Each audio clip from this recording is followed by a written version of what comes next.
Bonjour. Alors, la deuxième séance sera consacrée à l'identification des plantes toxiques ou des drogues, parce que vous allez identifier les drogues, les parties donc, qui contiennent les molécules bioactives.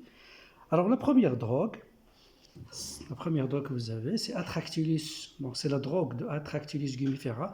Comme drogue, vous avez là un rhizome. Donc, c'est une tige souterraine qui a un goût sucré, mais contient quand même d'autres molécules qui sont très toxiques et qui peuvent entraîner même la mort. Donc vous avez là votre première plante, Atractylus gumifera, qui appartient à la famille des Astéracées, ou la famille des composés, c'est la même chose. Alors ici vous avez une autre espèce, là on vous a représenté uniquement les fruits sous forme de baies. Alors là ce sont les baies de Atropa belladonna, c'est une solanacée. Alors pour cette solanacée, la drogue est représentée surtout par les feuilles, mais là on vous a apporté aussi les fruits sous forme de baies, donc qui contient aussi des alcaloïdes. Toujours dans la même famille, la famille des solanacées, vous avez là Datura stramonium, d'accord? Donc vous avez là Datura stramonium, qui appartient toujours à la famille des solanacées. Alors vous avez ici les graines qui contiennent aussi les alcaloïdes comme Datura stramonium, comme Atropa belladonna. Alors là, les graines, comme vous pouvez les voir, ce sont des graines qui sont aplaties sous forme de rein, caractéristiques de la famille des solanacées. Donc, en général, chez les solanacées, les graines ont une forme réniforme sous forme de rein.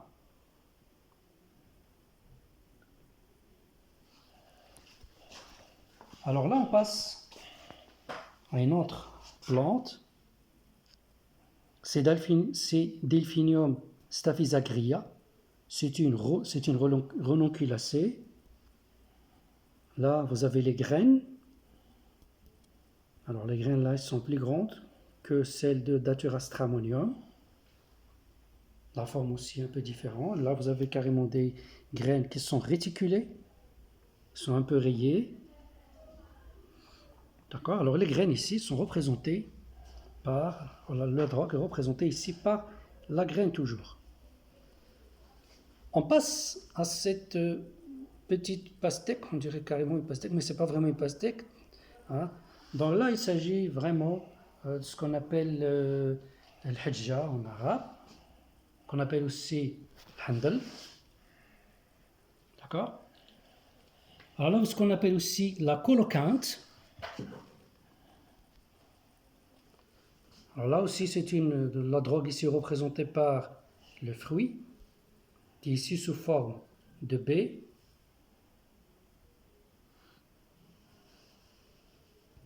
Voilà.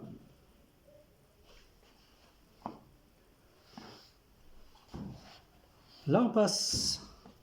Là, ce que vous voyez sur la photo, c'est une résine, c'est la résine. En fait, c'est l'exudat qui provient de la tige. Alors, la tige, une fois elle est blessée, soit d'une manière naturelle, soit d'une manière provoquée, il y a la sécrétion d'une résine, vous pouvez le constater, visqueuse, brunâtre, qui s'écoule des tiges. Alors là, vous avez la résine de Ferula communis, Fasour, qui appartient à la famille des Apiacées. Pour la colocante qu'on a vue tout à l'heure, pour vous le rappeler, donc elle appartient à la famille des Cucurbitacées. C'est la même famille des pastèques et des melons. Voilà, donc celle-là qu'on a vue tout à l'heure. Maintenant, on est dans la famille des Apiacées, où là, vous avez la résine.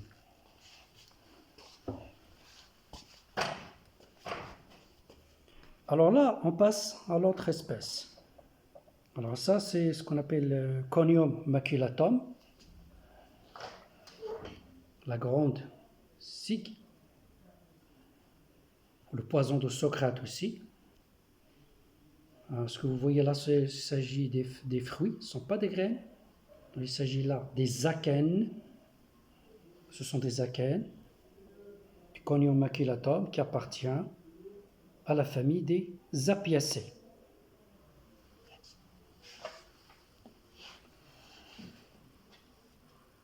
Là, vous avez les graines de Peganum armala, harmel, qui appartient à la famille des Zygophyllacées.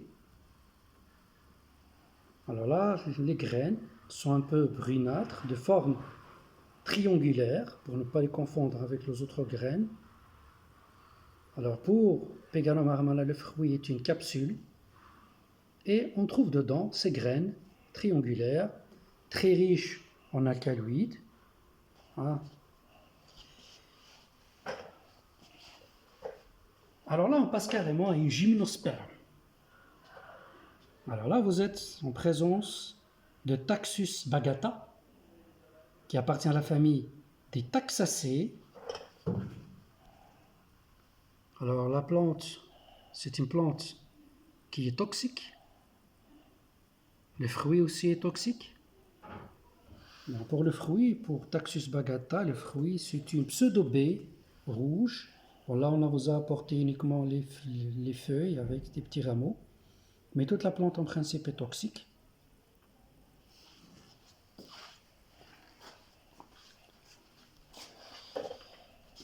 Alors l'autre échantillon, vous avez des feuilles qui ressemblent, on peut les confondre avec les feuilles d'Eucalyptus globulus. Alors là, vous êtes en présence des feuilles de votre laurier rose, Nerium oleander, qui appartient à la famille des Apocinacées. À ne pas confondre selon la nomination binaire avec bien sûr avec la nomination vulgaire avec le laurier sauce, qui est une plante médicinale, qui n'est pas toxique, et avec Nerium oleander, qui est carrément donc une plante qui est toxique. Là, on vous a apporté les feuilles, mais toute la plante est toxique. Donc, c'est laurier rose. Ben là, vous avez le fruit déjà. C'est une capsule, c'est le fruit de Ricinus communis, qui appartient à la famille des Euphorbiacées. Alors, vous avez là votre fruit. Il s'agit de capsules. Et à l'intérieur de la capsule, on retrouve des graines qui ressemblent à des tiques marbrées. Alors les graines là sont toxiques. Donc ce sont ici la drogue toxique représentée par la graine. Et qui contient une protéine toxique, comme il a été présenté par mon collègue. Vous avez la ricine qui est très toxique. Et la dernière, vous avez votre bulbe. Je rappelle le bulbe d'oignon, mais il ne s'agit pas ici de l'oignon. Il s'agit d'Urgenia maritima. C'est une liliacée. Et votre tubercule ici, votre bulbe.